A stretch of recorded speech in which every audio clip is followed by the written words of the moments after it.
जय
ठाकुर सबको।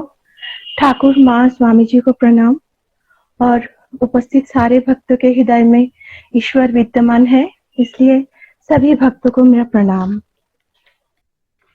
ठाकुर जी माँ के पास प्रार्थना कर रहे हैं उनके लिए, और हमें भी सिखा रहे हैं साथ में कि माँ के पास प्रार्थना, हमारी प्रार्थना कैसी होनी चाहिए। पार्थिव सुख भोग ये सबके परे कैसी होनी चाहिए माँ के पास हमारी प्रार्थना। आइए सब मिलते हैं और प्रार्थना करते हैं। भगवान श्री राम कृष्ण देव द्वारा प्रदान की गई प्रार्थना। माँ, मैं तुम्हारी शरण में हूँ, शरणागत हूँ। तुम्हारे चरण कमलों में मैंने शरण ली है। माँ, मैं देह सुख नहीं चाहता, मान अनिमादि अष्ट सिद्धियां नहीं चाहता। केवल ये कहता हूँ कि तुम्हारी पाद पद्म में शुद्ध भक्ति हो, निष्काम अमोला अहेतु की भक्ति। और माँ, तुम्हारी भुवन मोहिनी माया में मैं मुग्ध ना हूँ। तुम्हारी माया के संसार के कामिनी कांचन पर कभी प्यार ना हो। माँ, तुम्हारे सिवा मेरा और कोई नहीं है। मैं भजनहीन हूँ, साधनाहीन हूँ, ज्ञानहीन हूँ, भक्तिहीन हूँ। कृपा करके अपने श्री पाद पद्म में मुझे शुद्ध भक्ति दो। श्री राम कृष्ण अर्पणमस्तु। सदाशिव समारंभं श्रीरामकृष्ण मध्यमम् अस्मत् आचार्यं पर्यन्तं वन्दे गुरु परंपराम्। ओम श्री महेंद्रनाथाय कथामृत प्रणेताय श्री रामकृष्णमय सपार्षदाय तस्मै नमो नमः। तब कथामृतं तप्त जीवनं कविभिरीडितं कल्मषापहम्। श्रवणमंगलं श्रीमदाततं भुवि गृह्णन्ति जे भूरिदा जना। श्री श्री रामकृष्ण कथामृतम श्रीमकथितम्। आइए आज हम सब लोग कथामृत की अमृतमय वाणी श्री श्री गुरु की मुंह से, श्रीमुख से सुनने की, अनुध्यान करने की और चिंतन करने की कोशिश करते हैं। आज की तारीख है 4 अक्टूबर 1884 साल। हम लोग हैं परिच्छेद नंबर 16 में, भाग 5वां, भक्तों के साथ कीर्तन आनंद में। श्री रामकृष्ण कमरे में अपने आसन पर बैठे हुए हैं। दिन के 3 बजे का समय होगा। नीलकंठ 5-7 साथियों के साथ श्री रामकृष्ण के कमरे में आए हैं। श्री रामकृष्ण उनकी अभ्यर्थना के लिए उठकर कुछ बढ़े। नीलकंठ कमरे के पूर्व द्वार से आए हैं और श्री रामकृष्ण को भूमिष्ठ होकर प्रणाम किए हैं। श्री रामकृष्ण समाधि लीन हो गए हैं। उनके पीछे बाबूराम है, सामने नीलकंठ मास्टर और आश्चर्य में डूबे हुए नीलकंठ की साथियां। घाट के उत्तर की ओर से दीननाथ खजांची आकर दर्शन कर रहे हैं। देखते ही देखते कमरा श्री ठाकुर मंदिर के आदमियों से भर गया है। कुछ देर बाद श्री रामकृष्ण के भाव के कुछ उपशम हुआ है। श्री रामकृष्ण जमीन पर चटाई पर बैठे हुए हैं, सामने नीलकंठ और चारों ओर भक्त मंडली। श्री रामकृष्ण आवेश में, मैं अच्छा हूं। नीलकंठ हाथ जोड़कर, मुझे भी अच्छा कर लीजिए। श्री रामकृष्ण साहस, तुम अच्छे तो हो, कौ में अकल लगाने से का होता है, उस पर फिर अकल लगाने से क्या फल होगा। का पर एक और अकल लगाने से का ही रहता है। सब हंसते हैं। नीलकंठ, इस संसार में पड़ा हुआ हो। श्री रामकृष्ण साहस्य, तुम्हें संसार में उन्होंने और 5 आदमियों के लिए रखा है। अष्टपाश है, ये सब नहीं जाते, 2-1 पास वे रख देते हैं लोक शिक्षा के लिए। तुमने यह नाटक किया है। तुम्हारी भक्ति देखकर कितने ही आदमियों का उपकार होता है, और तुम अगर सब छोड़ दोगे तो ये लोग साथ में जो नाटक वाले हैं फिर कहाँ जाएंगे। वे तुम्हारे द्वारा काम कराए लेते हैं, काम पूरा हो जाने पर फिर तुम्हें लौटना नहीं होगा। गृहिणी जब घर का कुल काम कर लेती है, सबको खिला पिला लेती है, दास दासियों को भी, तब खुद नहाने के लिए जाते हैं। उस समय बुलाने पर भी वे नहीं लौटती। नीलकंठ, मुझे आशीर्वाद दीजिए। श्री रामकृष्ण, कृष्ण के वियोग से यशोदा का उन्माद अवस्था थी। वे राधिका के पास गई थी। उस समय राधिका ध्यान कर रही थी। उन्होंने भावावेश में यशोदा से कहा, मैं वही मूल प्रकृति हूँ, अद्दा शक्ति हूँ, तुम मुझसे वर की प्रार्थना करो। यशोदा ने कहा, और क्या वर दोगे। यह कहो जिससे मन वाणी और कर्मों से भगवान की सेवा कर सकूं, कानों से उनका नाम और उनके गुण सुनो, हाथों से उनकी और उनके भक्तों की सेवा कर सकूं, आंखों से उनके रूप और उनके भक्तों के दर्शन कर सकूं। उनका नाम लेते हुए जब तुम्हारी आंखों से आंसुओं का धारा बह चलती है, तो तुम्हें चिंता किस बात की है। उन पर तुम्हारा प्यार हो गया है। अनेक को जानने का नाम है अज्ञान, और एक को जानने का नाम है ज्ञान। अर्थात एक ही ईश्वर सत्य है और सर्वभूतों में विराजमान है। उनके साथ बातचीत करने का नाम है विज्ञान। उन्हें प्राप्त कर अनेक प्रकार से प्यार करने का नाम है विज्ञान। और यह भी है कि वे एक दो के पार है, मौन और वाणी की अतीत है। लीला से नित्य में जाना और नित्य से लीला में आना, इसका नाम है पक्की भक्ति। तुम्हारा वे गाना बड़ा सुंदर है, श्यामा पदे आस नदी तीरे बास। इसी से बन जाएगी, सब उनकी कृपा पर निर्भर है। परंतु उन्हें पुकारना चाहिए, चुपचाप बैठे रहने से नहीं होगा। वकील न्यायाधीश से सब कुछ कहकर अंत में कहता है, मुझे जो कुछ कहना था मैंने कह दिया, सब आपकी इच्छा। कुछ देर बाद श्री रामकृष्ण ने कहा, तुमने तुमने सुबह इतना गाना गाया, फिर तकलीफ करके यहाँ आए, परंतु यह सब अनाड़ी है। नीलकंठ, क्यों? श्री रामकृष्ण साहस्य, मैं समझा तुम जो कुछ कहोगे। नीलकंठ, अनमोल रतन ले जाऊंगा। श्री रामकृष्ण, वह अनमोल रतन तुम्हारे ही पास है, काम में फिर से आकार लगाने से क्या लाभ? तुम्हारे पास रतन ना होता तो तुम्हारे गाना इतना अच्छा कैसे लगता?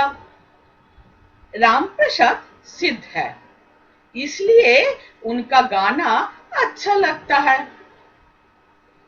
तुम्हारे गाने की बात सुनकर मैं स्वयं जा रहा था, परंतु नियोगी फिर आया था कहने के लिए। श्री रामकृष्ण छोटे तख्त पर अपने आसन पर जा बैठे।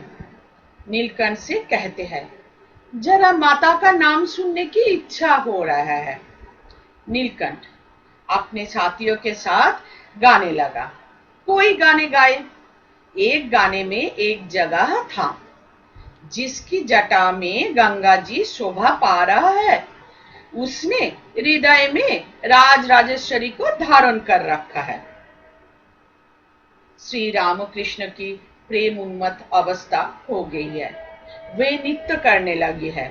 नीलकंठ और भक्तगण उन्हें घेर कर गा रहे हैं और नृत्य कर रहे हैं।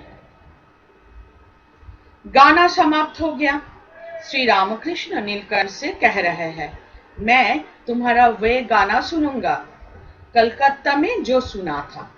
मास्टर, वे है श्री गौरांगो सुंदर नवनाटबर तपन कांचन गाय।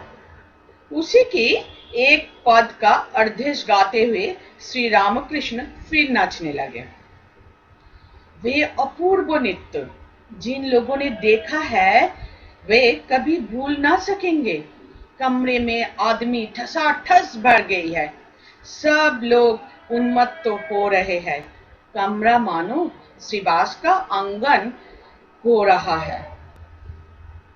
श्रीजुत मनमोहन का भावावेश हो गया। उनके घर की कुछ स्त्रियां भी आई है आज। वे उत्तर की बरामदा में से ये अपूर्व नृत्य और संकीर्तन देख रही है। उनमें भी एक स्त्री का भावावेश हो गया था। मनमोहन श्री रामकृष्ण को के भक्त है और राखाल के संबंधी है। श्री रामकृष्ण फिर गाने लगे, उच्च संकीर्तन। ये सुनकर चारों ओर के आदमी आकर जम गए। दक्षिण और उत्तर पश्चिम वाले बारांदा में ठसाठस आदमी भर गए हैं। जो लोग नाव पर जा रहे थे उन्हें भी इस मधुर संकीर्तन के लिए शहर से आकर्षित होकर आना ही पड़ा। कीर्तन समाप्त हो गया है। श्री रामकृष्ण जगन माता को प्रणाम कर रहे हैं, कह रहे हैं, भागवत भक्त भगवान, ज्ञानियों को नमस्कार, योगियों को नमस्कार, भक्तों को नमस्कार। आप श्री रामकृष्ण नीलकंठ आदि भक्तों के साथ पश्चिम वाले गोल बरामदा में आकर बैठे। शाम हो गई है।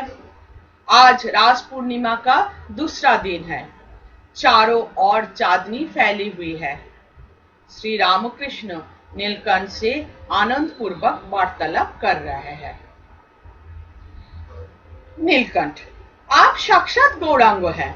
श्री रामकृष्ण, ये सब क्या है? मैं सबके दासों की दास हूँ। गंगा की तरंगे है, तरंग की भी कभी गंगा होती है? नीलकंठ, आप कुछ भी कहे, हम लोग तो आपको ऐसे ही समझते हैं।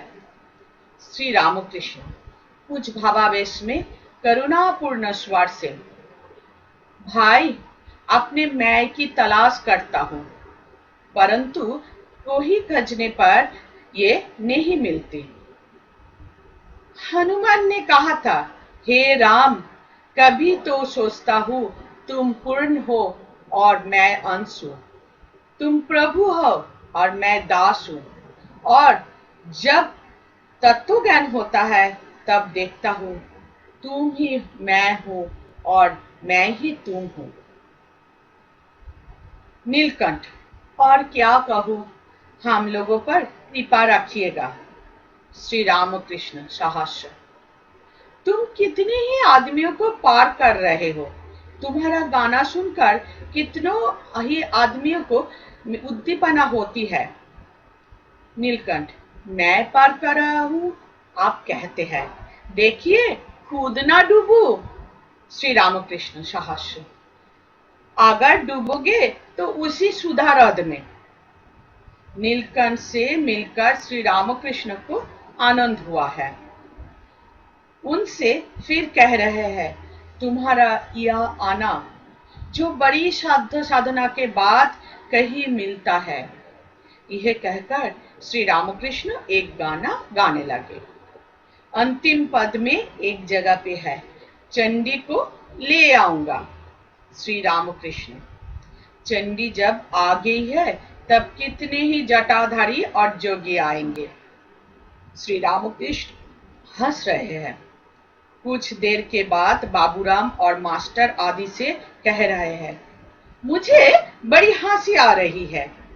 सोचता हूँ इन्हें, मतलब नाटक वाले को, इन्हें भी मैं ही गाना सुना रहा हूँ। नीलकंठ, हम लोगों ने जो चारों ओर गाना गाना गाते हुए फिरते हैं उसका पुरस्कार आज मिला है। श्री रामकृष्ण सहर्ष।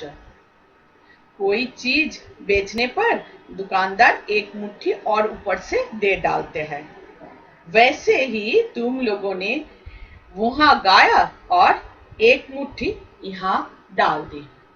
ओम निरंजनम नित्यम अनंत रूपम भक्तानुकंपा धृत विग्रहम वै ईशावतारम परमेशमिड्डं तं रामकृष्णं शिरसा नमामि।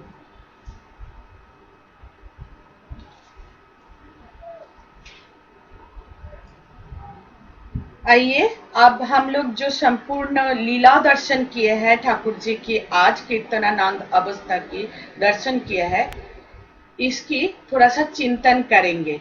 लेकिन चिंतन कैसे करेंगे? कुछ शास्त्रों की वाक्यों से और कुछ वेदांत की टिप्पणी, टीका टिप्पणी से, जो कि हमारे परंपरागत महापुरुषगण करके गए हैं, उसके ऊपर कुछ चिंतन करेंगे। तंग आश्रितं आश्रयतं प्रयान्ति, श्री श्री दुर्गा सप्तशती से। श्री श्री दुर्गा सप्तशती, इसका मतलब क्या है? आपको जो आश्रय करके रहते हैं, आप भी उनके आश्रय करके रहते हो। श्री रामकृष्ण नीलकंठ को अभ्यर्थना करने के लिए अग्रसर हुए हैं। इसका मतलब क्या है? यहाँ पे हम लोग देख पा रहे हैं कि श्री श्री ठाकुर कैसे साधक और ज्ञानी व्यक्तियों के प्रति सश्रद्ध सम्मान प्रदर्शन करते हैं। ये जो घटनाएं है, ये हमारे लिए एक शिक्षणीय घटना है। इसके पहले दिन हम लोग देखे थे जे ठाकुर जी हाजरा को बोल रहे हैं, जे नीलकंठ को बुलाने की जरूरत नहीं। क्यों? क्योंकि ठाकुर जी को पता है जे उन्होंने पूरे रात्रि नाटक किए हैं और उनके अंदर भगवान को दर्शन की एक इच्छा व्याकुल हो उठे है। ठाकुर जी ठीक ठीक जानते थे जे उनके दर्शन के लिए नीलकंठ यहाँ पे पधारेंगे। हम लोग इसके अगले दिन देखे थे जे पूज्यपाद मास्टर महाशय और पूज्यपाद बाबूराम महाराज जी नीलकंठ की एक गाना श्यामा पदे आस नदी तीरे बास लेके कुछ वार्तालाप कर रहे थे। ठीक उसी वक्त मास्टर महाशय को ठाकुर जी याद दिला रहे हैं जो ईश्वर चिंता निवृत्त में करना चाहिए, क्योंकि इससे दूसरे आदमियों के वो बात मालूम नहीं चलेगा। अब हम लोगों को जानना होगा कौन है ये साधन सिद्ध नीलकंठ। नीलकंठ जी की पूरा नाम है नीलकंठ मुखोपाध्याय। हमारे श्री श्री ठाकुर जी से ठीक 6 साल का छोटा है। इनका जन्म हुआ है 1842 साल में। केवल मात्र 13 साल की उम्र में इनकी पितृवियोग हो गया है। तब इन्होंने कलकत्ता की बड़ा बाजार अंचल में एक मारवाड़ी की बर्तन की दुकान में काम लेते हुए मजबूर हो पड़े हैं। नीलकंठ जी का था अत्यंत सुकंठ और वो थे काफी सुविनयी। उनकी इस व्यवहार से संतुष्ट होकर वही मारवाड़ी की जो उपपत्नी थे उनको गाना की एक अमूल्य संपत्ति शिक्षा में दान किए थे। इसके बाद वही गाने की संपत्ति लेके नीलकंठ जी दाशरथी दास की भाव शिष्य पद ग्रहण किए थे। आप मान लो जो दाशरथी दास श्री गिरीशचंद्र के समसामयिक थे और उनके जैसे बड़ा पाला गाने की और नाटक की अधिकारी थे। श्री श्री ठाकुर नीलकंठ जी की गाना 2 बार सुने थे, एक बार हाट खोला के बारवाड़ी तला में और एक बार यही जो 1884 साल में नवीन नियोगी के घर पे। ये दोनों बारी गाना सुन के उन्होंने समाधिस्थ हो गए थे। नीलकंठ की रचित एक पद है, तपन तनय भव हर बम बम बम। इस पद जगत विख्यात है क्योंकि इसमें स्वरोवर्ण, युक्ताक्षर, चंद्रबिंदु की कोई व्यवहार नहीं होता है। इनकी जो अभिनय है और पाला रचना की जो शैली है, इससे संतुष्ट होके नवद्वीप के पंडितगण इनको गीत रत्न उपाधि प्रदान किए थे। ऐसे उच्च कोटि की साधक नीलकंठ आज श्री श्री ठाकुर के सम्मुख में आई हुई है। ठाकुर जी की कृपा से ही बोल सकते हैं हम लोग। और श्री श्री ठाकुर अभी समाधिस्थ है। अर्ध्योपार्जो दशा में वे बोल रहे तुम अच्छे हो। अच्छा मतलब क्या है? ईश्वर के साथ जोगोयुक्त रहना। ठाकुर सदा सर्वदा हम लोगों को बोलते हैं जे ईश्वर का नाम अर्थात संकीर्तन है अंतर की वस्तु। क्यों? क्योंकि संकीर्तन मन की अधिकांश भाव को भगवान की तरफ मोड़ लेते हैं। बाह्य जगत के प्रति तब हमारा दृष्टि नहीं रहता। ठाकुर बोल रहे जब ये बाह्य जगत में एक दृष्टि एक ही बारी में अंतर्हित हो जाएगा तभी तो होगा भाव समाधि।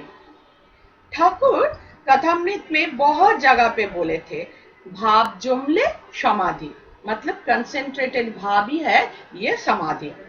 इसलिए तो ठाकुर खुद भी कीर्तनानंद में रहना पसंद करते थे और उनके भक्तगण को भी उद्दीप्त करते थे। हम लोग अगर पूरे कथामृत में देखते हैं जे ठाकुर जी मोट 28 बार कीर्तनानंद अवस्था में आए थे। इसके बाद ठाकुर जी नीलकंठ को समझा रहे हैं अष्टोपास है। क्या है ये अष्टोपास जो जीव को बंधन में जोड़ देते हैं? ये अष्टोपास है लज्जा, घृणा, मान, अपमान, मोह, दंभ, देश और खलता या क्रूरता। ठाकुर जी बोल रहे जे भक्त लोगों को ये अष्टोपास की 2-1 पास रख देते हैं ईश्वर अपने इच्छा के लिए, उनके कार्यों कराने के लिए।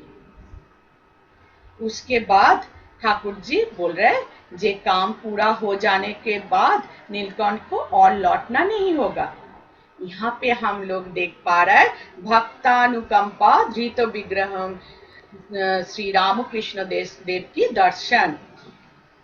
हम लोगों को जिनको थोड़ी बहुत भाव भक्ति है, भगवान की तरफ जाने की संभावना है, उनको जैसे ही ठाकुर जी पास में आते हैं वो कल्याण कर उपदेश दे रहे हैं। उनके अंदर जन्मों जन्मांतर की जो दबे हुए भगवत भाव है उनको जगा देते हैं। ये है अवतार पुरुष की एक अपेक्षित कर्म। स्वामी जी बोल रहे हैं अवतार पुरुष के बारे में, ये अवतार गण है कपाल मोचन।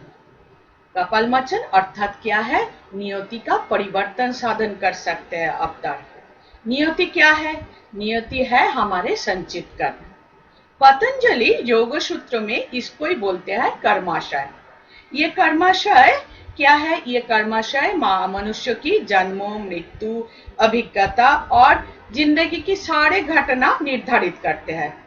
ये कर्माशय की वजह से हम लोग जन्म मृत्यु के चक्कर में बार बार आवर्तित होते हैं। अवतार पुरुष के पास ही केवल ये क्षमता है इसे मुक्ति प्रदान करने का, अर्थात परम मोक्ष दान करने का। गीता में भी वही एक ही बात भगवान कहते हैं। क्या कहते हैं गीता में भगवान?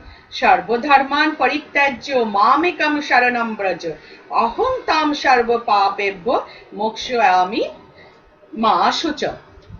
भगवान क्या बोल रहे हैं? जब मेरे से अतिरिक्त कोई वस्तु इस जगत में नहीं है, ऐसे जो दृढ़ निश्चय होके जो भक्त मुझे सदा स्मरण करेंगे, मैं तब इनके पास मेरी आत्मभाव प्रकटित करके उसी भक्त को सकल धर्माधर्म बंधन रूप पाप से मुक्त कर दूंगा।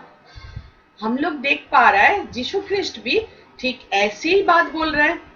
उन्होंने भी बोल रहे हैं, तुम लोग जो लोग परिश्रांत हो, भाराक्रांत हो, वो लोग मेरे शरणागत हो, मैं तुम लोगों को शांति दूंगा। केवल मात्र अवतार पुरुष ही ऐसे दिव्य आश्रय देने की क्षमता है। स्वामी जी के मत में परम मोक्षदान की जो ये क्षमता है, ये अवतार पुरुषों की प्रधान वैशिष्ट्य है। श्री श्री ठाकुर थे इसी शक्ति की अधिकारी, ये विश्वास स्वामी जी करते थे और इनको इस युग के अवतार बोल के मान लिए थे। उसके अलावा भी स्वामी जी ठाकुर जी को अवतार वरिष्ठ है बोल के घोषणा भी कर दिए थे। ये बात हमें कैसे पता लगा? ये बात पता लगा स्वामी जी की रचित आरात्रिक स्तव से। खंडन भव बंधन जग बंधन बंधितमय। जीव की बंधन अवतार कैसे खंडन करेंगे? ये प्रश्न भी हमारे अंदर जाग सकते हैं। ये स्वाभाविक है। जब अवतार कैसे जीव की बंधन खंडन करेंगे? मेरे बंधन ठाकुर जी कैसे खंडन करेंगे? इस विषय में भी उत्तर स्वामी जी दे रहे हैं। स्वामी जी बोल रहे हैं, संसार बंधन रस्सी की तरह अर्थात थ्रेड की तरह नहीं होता। ये संसार बंधन फिर क्या है? ये संसार बंधन है अज्ञान की भिन्न भिन्न रूप। अवतार पुरुष क्या करते हैं? जीव की हृदय की मर्मस्थल में ज्ञान की अलग प्रज्वलित कर देते हैं और वहां से अज्ञान की अंधकार दूर कर देते हैं। ज्योतिर ज्योति उजल हृदय अंदर तुमी तमो भंजनहार। गीता में भी भगवान श्री कृष्ण यही बात बोल रहे हैं, जे मैं उज्जवल ज्ञान प्रदीप द्वारा जीव के हृदय से अज्ञान जनित अंधकार नाश करके जीव को अनुग्रह करता हूँ। नाशाय आत्मभावस्त ज्ञान दीपेन भाष्यता। अब हम लोग देख पा रहे हैं कि ठाकुर जी विवरण दे रहे हैं जे कृष्ण की वियोग से यशोदा की उन्माद अवस्था। राधिका के पास तब यशोदा गई थी। उस समय राधिका ध्यान कर रहे थे। उन्होंने भावावेश में यशोदा से कहा, मैं वही मूल प्रकृति हूँ, आद्या शक्ति, तुम मुझसे वर की प्रार्थना करो। हम लोग जानते हैं जो भगवान श्री कृष्ण रूप में जगत में जब लीला कर रहे थे, उनका ही शक्ति श्री राधिका रूप में भक्त बनकर भगवान और भक्त रूप में लीला कर रहे थे। हम लोग यह भी जानते हैं जे श्री राधिका जी भक्तों की प्रतिभू है। श्री रामकृष्ण देव ने यहाँ पे सुस्पष्ट भाव से हमें बता रहे हैं जे भगवान एक ही समय में भगवान और भक्त दो ही रूप लेके लीला कर सकते हैं, आनंद रस को उपभोग कर सकते हैं। और ठीक इसी कारण से भक्तों को जैसे भगवान ना होने से जीवन सार्थक नहीं होता, वैसे ही भगवान को भी भक्त ना होने से लीला स्तब्ध हो जाते हैं। वही तो दात्मं इदं सर्वं, जो कुछ जगत में मैं देख रही हूँ सभी वही है। ईश्वर मतलब क्या है? ईश्वर मतलब है नियंता। तो इतने उपनिषद भी बोल रहा है ईश्वर क्या है? तत्सृष्टा तो देवानु प्रविशत, अर्थात क्या है? जगत सृष्टि करके उसके अंदर भगवान अनुप्रविष्ट हुए हैं। ये अनुभूति के लिए चाहिए क्या? ये अनुभूति के लिए चाहिए शुद्धा मन और दिव्य चक्षु। लेकिन हमारा जो चक्षु है वो तो यंत्र है। इसलिए असली काम किसका है? असली काम है मन का। श्रीमती यहाँ पे शुद्ध मन और दिव्य दृष्टि से वही जगत कारण का ब्रह्म सत्ता को उपलब्धि कर रहे हैं। श्री श्री ठाकुर और एक स्थान में बोल रहा है, क्या बोल रहा है? श्री कृष्ण पुरुष और राधा प्रकृति, चित शक्ति, आद्या शक्ति, त्रिगुणमय। हम लोग जानते हैं, वैष्णव शास्त्र में भी है, काम राधा, प्रेम राधा, नित्य राधा। काम राधा कौन है? चंद्रावली। प्रेम राधा कौन है? श्रीमती जी खुद। और नित्य राधा कौन है? जिनकी गोदी में गोपाल रहते हैं। इनकी दर्शन केवल नंदो को हुआ था। ये जो हम लोग देख रहे हैं, चित शक्ति और वेदांत की जो ब्रह्म है, ये दोनों अभेद है। हम लोग देखे थे वाल्मीकि रामायण में भी सीता जी ठीक यही बात बोल रहे हैं, मैं एक रूप में राम और एक रूप में सीता हूँ। अर्थात जो एक रूप में पुरुष हुए हैं, वही एक रूप में प्रकृति, जो एक रूप में जगत कारण है, वही एक रूप में आत्मा शक्ति, जिससे जगत की वैचित्र की विच्छुरण होता है। लेकिन ये सभी शक्ति की इलाका है। इसके भीतर ही सत्य, रजो और तमो, ये त्रिगुण गुण है। ये तत्व इतना सूक्ष्म है, जो श्री श्री ठाकुर हमें बार बार याद दिला रहे हैं, जे जब तक मन शुद्ध नहीं होता, ये तत्व को प्रकाश करना संभव नहीं है। परंतु मन शुद्ध होने के बाद ये प्रकाश करने की कोई प्रयोजन नहीं है, क्योंकि जिसके पास कोई जगत की बोध ही नहीं रहता, उनको प्रकाश करके क्या फायदा। इसके बाद हम लोग देख रहे हैं, यशोदा जी ने कहा, जे और क्या वर दोगी? यही कहता हूँ, जिससे मन, वाणी और कर्मों से भगवान की सेवा कर सको, कानों से उनके नाम अनेक गुण सुन सकूं, हाथों से उनकी और अनेक भक्तों की सेवा कर सकूं, आंखों से उनके और उनके भक्तों की दर्शन कर सकूं। तैत्तरीय उपनिषद में हम लोग देख पाते हैं, वहां पे बोल रहे, जतो ही इमानी भूतानि जायन्ते, ये न जातानि जीवंती, जत पर्यंत अभिसंविशन्ति। मतलब क्या है? जिससे ये विश्व ब्रह्मांड सृष्टि हुआ है, जिसके द्वारा समस्त जीव जीवित रहते हैं और अंत में उनमें मिलित होता है, उनको विशेष करके भिक्षा करना चाहिए। जो चीज मैं यशोदा जी से व्यवहार से, प्रार्थना से देख पा रहा हूँ। ये जो ब्रह्मा, परमात्मा, परमेश्वर, ये जो भाव है, जिसको पाने की इच्छा है, ये भाव भक्त की भाव है। अर्थात जो नित्य शुद्ध बोध रूपम, वही लीला में बहु रूप में अनुभूत होता है।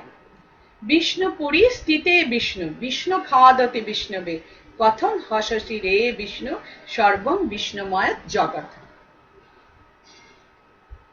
इसके बाद हम लोग देख रहे हैं, ठाकुर जी और गुह्य बात कर रहे हैं, और यह भी है कि वे एक दो के पार है, मौन और वाणी से अतीत है, लीला से नित्य में जाना और नित्य से लीला में आना, इसका नाम है पक्की भक्ति। हम लोग अभी कुछ देर पहले परिचित हुए थे अवतार के अपेक्षिक कार्यों से। अब हम लोग परिचित होंगे क्या? अवतार की प्रधान कार्यों से। क्या एक प्रधान कार्य? ये प्रधान कार्य है जिससे द्वारा अवतार को महापुरुष, बाकी अन्य महापुरुष से उनको काफी ऊर्ध्व स्थान देते हैं हम लोग। क्या है ये इंटरेस्टिंग कार्य? ये इंटरेस्टिंग कार्य है शरणागत को मुक्ति प्रदान करना। ये कार्य संपादन करने के लिए एकाधार में आवश्यकता क्या है? एकाधार में आवश्यकता है अवतार पुरुष को परम सत्य की दार स्वरूप होना, और दूसरी तरफ ये जो बाह्य जगत है, पार्थिव जगत है, वहां पे सारे लोगों के पास, सारे जीवों के पास अवतार को होना होता है अभिगम्य, मतलब एक्सेसिबल। इसका अर्थ क्या है? इसका अर्थ है परम और अपेक्षित। ये जो दोनों सत्ता है, इसके बीच वाले जो स्तर है, उसमें अवतार को रहना होता है। श्री रामकृष्ण ये दो स्तर को बोलते हैं नित्य और लीला। इसके बाद हम लोग देख रहे हैं जय ठाकुर जी के घर पे कीर्तन आनंद हो रहा है, सब भावावेश हो गया है एंड सबको बहुत आनंद हो रहा है। ठाकुर जी कीर्तन में सबको आकर्षित कर रहे हैं। उसके बाद शाम हो गया है। कैसे शाम? रास पूर्णिमा की दूसरा दिन वाले शाम, जिसमें मानो चारों तरफ चांदनी फैली हुई है और श्री रामकृष्ण देव ने आनंद पूर्वक ये सिद्ध साधक नीलकंठ जी से बातचीत कर रहे हैं।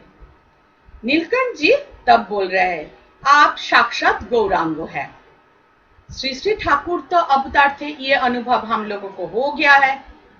वो उनके एक अप्रतिरोध शक्ति थे, जिसकी सहायता से श्री श्री ठाकुर भक्त और शिष्यगण को अपने तरफ आकर्षित करते हैं और प्रत्येक भक्त के पास भिन्न भिन्न रूप से आत्म प्रकाश करते हैं।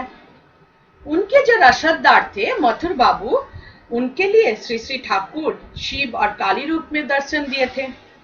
ठाकुर जी के जो गुरु थे भैरवी ब्राह्मणी और कुछ गृह शिष्यों के पास ठाकुर जी थे साक्षात श्री गौरांग देव।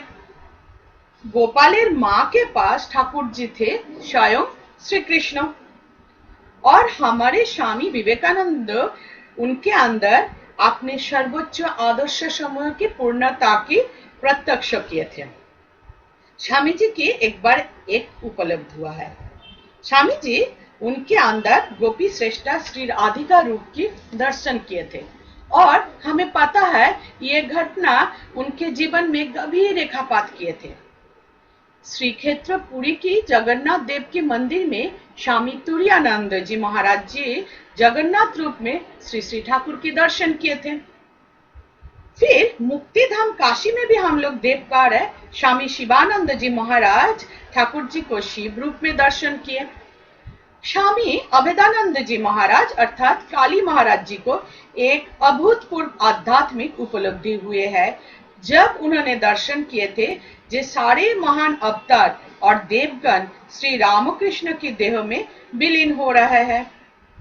इसलिए तो हम लोग देख पा रहे हैं आचार्य रामानुज बोल रहे हैं जे ईश्वर अवतार का मुख्य उद्देश्य क्या है? आराध्य स्वरूप प्रदर्शन।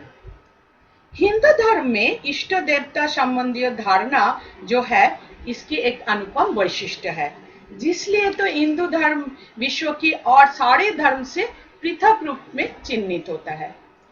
यहाँ पे हिंदू धर्म में इष्ट देवता की जो धारणा है ये परम विश्वास के ऊपर प्रतिष्ठित है। यद्यपि ईश्वर एकमेव अद्वितीय, फिर भी भगवान नाना रूप धारण कर सकते हैं और प्रत्येक मनुष्य अपने मानसिक प्रकृति और आध्यात्मिक अनुराग अनुजाई जो कोई एक रूप को पसंद करने की स्वतंत्रता है। मनुष्य भगवान की जो रूप पसंद करते हैं वही उनके इष्ट देवता होता है। ये हो सकता है शिव विष्णु सरस्वती काली जैसे सनातन देव देवी और राम कृष्ण चैतन्य प्रमुख अवतारगण। इसका मतलब हम लोग देख पा रहे हैं जे इष्ट देवता की अक्षरिक अक्षर क्या है? अक्षरिक अर्थ है जे कोई देवता व देवी जो एक भक्त की अभिष्ट और कांक्षित है। इष्ट को परमेश्वर अर्थात परम देवता की एक प्रकाश रूप में हम लोग पूजा करते हैं, लेकिन उससे भी अधिक गुरुत्वपूर्ण एक बात है। क्या है वो बात?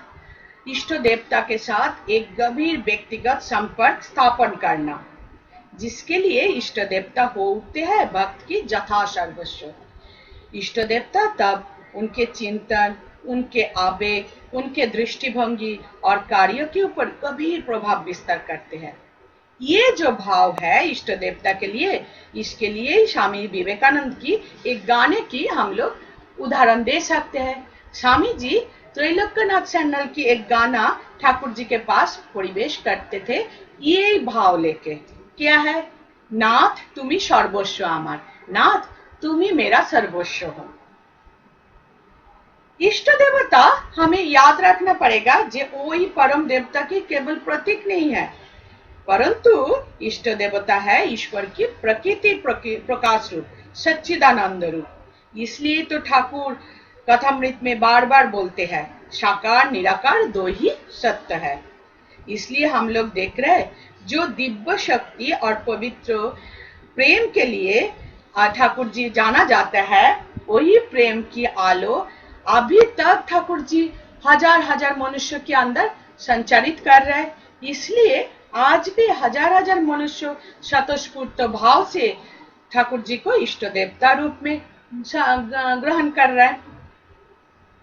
फिर स्वामी जी उनकी संस्कृत आरात्रिक जो स्तव है उनके द्वारा हमें ये भाव समझाने की कोशिश कर रहे हैं। क्या है? श्री रामकृष्ण ही है परम ईश्वर के पास पहुंचाने की एकमात्र प्रकृत पथ। ओम ऋतम।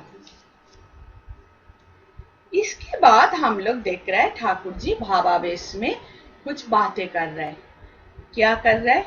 भाई अपने मैं की तलाश करता हूं परंतु कहीं खोजने पर भी नहीं मिलता।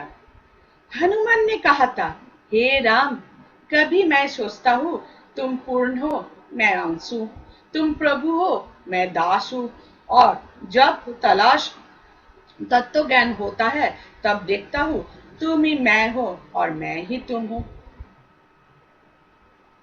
हम लोग जानते हैं भक्त भगवान को कैसे चिंता करते हैं और इसी बात की कुछ दृष्टांत तो श्री रामकृष्ण देव ने यहाँ पे दे रहे हैं। भक्त जानते हैं जे भगवान इच्छा करके उनको इस जगत में एक शरीर दे के रख दिए हैं और इस शरीर के भीतर जो चैतन्य सत्ता है उसके द्वारा भगवान जी उनके नाम पूजा जप लीला की आस्वादन करा रहे हैं हमें। ये चैतन्य सत्ता क्या है? भक्त का अहम भाव, भक्त का मैं, आमी, पक्का आमी, ये पक्का आमी है। और भक्त भी भगवान के प्रति जागतिक संपर्क की भाव आरोप कर देते हैं। तब वो सोचते हैं मैं दास हूं और भगवान प्रभु है। ये भाव से प्रभु की सारे आदेश निर्विशेष में पालन करता है। इसमें भक्त का आनंद मिलता है। भक्त सोचते हैं उसकी जीवन सार्थक हो गया है। हम लोग जागतिक जगत में देखते हैं जे हर संतान के प्रत्येक संतान के दायित्व उनके पिता माता पालन करते हैं। इसलिए संतान पिता माता के ऊपर संपूर्ण रूप में निर्भरशील रहते हैं और संतान प्रकृति के नियम से ये पिता माता की जो संपत्ति है उसके अधिकारी हो जाते हैं। वैसे ही भक्त भी श्री भगवान की सारे ऐश्वर्य के अधिकारी हो जाते हैं। इसलिए तो भक्त निश्चिंत रहते हैं। और कभी कभी भगवान पूर्ण और भक्त अंश ये भाव भी होता है। ये भाव कैसे है? बहुत बड़ा एक अग्निस्तूप और उससे स्फुलिंग बाहर हो रहा है और ये भगवान समुन्दर है और भक्त उसके लहर है। ऐसी ठाकुर जी भी यहाँ पे बोल रहा है गंगा की तरंगे ऐसे। इसलिए भक्त को आनंद लाभ के लिए जागतिक जगत के साथ संपर्क रखने की कोई प्रयोजन बोध ही नहीं होता। इसलिए भक्त शांत हो जाते हैं। आप ठाकुर जी आ रहे हैं ज्ञानी जोगी की बात पे। ज्ञानी जोगी कौन है? जिन्होंने ब्रह्म उपलब्धि कर लिया है। वे जानते हैं और बोलते हैं मैं ही ब्रह्म हूं, अर्थात उनके कोई द्वैत ज्ञान नहीं रहता। लेकिन भक्त ईश्वर की रस साधन करने के लिए भक्त भगवान ये पृथक सत्ता मान के अपने आप को भगवान या ब्रह्म बोलने की इच्छा नहीं रखते। अब अंत में नीलकंठ को एहसास हो रहा है। क्या एहसास हो रहा है? जे हम लोग जो चारों ओर गाने फिरते हैं उसका पुरस्कार आज मिला है। पुरस्कार, गिफ्ट। गिफ्ट क्या होता है? साधन सिद्धि की फल। साधक नीलकंठ को ये फल मिला है। ये बात हमें उनके जो आखिरी वाले दिन हैं उसकी बातों से जान पा रहे हैं। उनके जो आखिरी दिन थे उन्होंने काशीवास के लिए आए थे, लेकिन स्वयं विश्वनाथ जी उनको दर्शन दिए हैं और उनको इलाहाबाद में त्रिवेणी संगम में जाने की आदेश दिए थे। आखिर के शेष कुछ दिन उन्होंने त्रिवेणी संगम में अंतर्जली अवस्था में अवस्थान करके सौधाम में यात्रा किए थे। इष्ट दर्शन होने के बाद उनके महाप्राण उनके ब्रह्मरंध्र भेद करके इष्ट धाम की तरफ परिचालित हुए थे। अब हम लोग थोड़ा सा चिंतन करते हैं, ये जो पूरे लीला दर्शन और उनकी महापुरुष की वाणियों से हम लोगों को आज क्या मिला है, क्या मन में अनुभव हुआ है। हम लोगों को आज ठाकुर जी की एक अनुपम प्रेम की तरफ, जो अनुपम की प्रेम जो पूरे जगत संसार में विचलित हो रहा है, उसकी दर्शन मिल रहा है। यही अनुपम प्रेम है ठाकुर जी की एक वैशिष्ट। ये प्रेम क्या है? ठाकुर जी की मातृभाव है।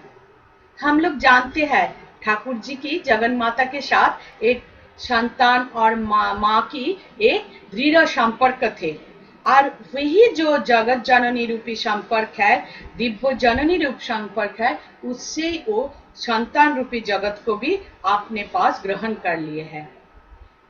इसलिए श्री श्री माँ परवर्ती काल में हमें बोलते हैं जे ठाकुर जी की सार्वजनिक मातृत्व के संबंध में क्या बोल रहे? बाबा जानते हो, श्री श्री ठाकुर के जगत की प्रत्येक के ऊपर था एक दिव्य मातृभाव। वही मातृभाव जगत विकास के लिए हमें इस बार रखे गए है। इसलिए हम लोग देख पाते हैं स्वामी अभेदानंद जी भी उनके स्तोत्र रत्नावली में श्री रामकृष्ण गुणामृत में बोल रहे हैं, तत्तं देव न जानमि राम कृष्ण तब प्रभो जादृश ही कृपा सिंधु तादृश ही नमो नमो। ओम शांति शांति शांति। हरि ओम तत्सत। श्री श्री रामकृष्ण अर्पणमस्तु।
जय स्वामी जी।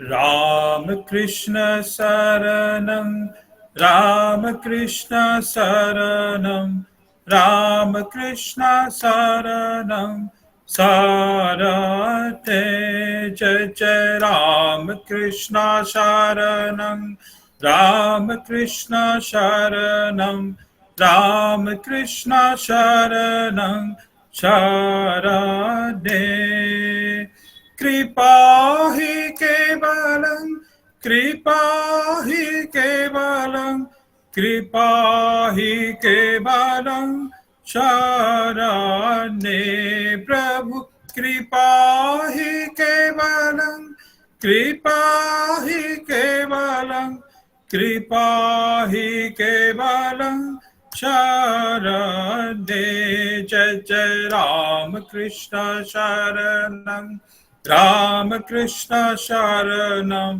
राम कृष्ण शरणं शरणे शरणागतोऽहं शरणागतोऽहं शरणागतोऽहं शरणे प्रभु शरणागतोऽहं शरणागतोऽहं शरणागतोऽहं शरणे जय जय राम कृष्ण शरणं राम कृष्ण शरणं राम कृष्ण शरणं शरणे जय जय राम कृष्ण शरणं राम कृष्ण शरणं राम कृष्ण शरणं शरणे नमो श्री गुरवे नमो श्री गुरवे नमो श्री गुरवे नमो नमो नमो श्री गुरवे नमो श्री गुरवे नमो श्री गुरवे नमो नमो जय जय राम कृष्ण शरणं राम कृष्ण शरणं राम कृष्ण शरणं शरणे राम कृष्ण जय राम कृष्ण जय जय राम कृष्ण जय जय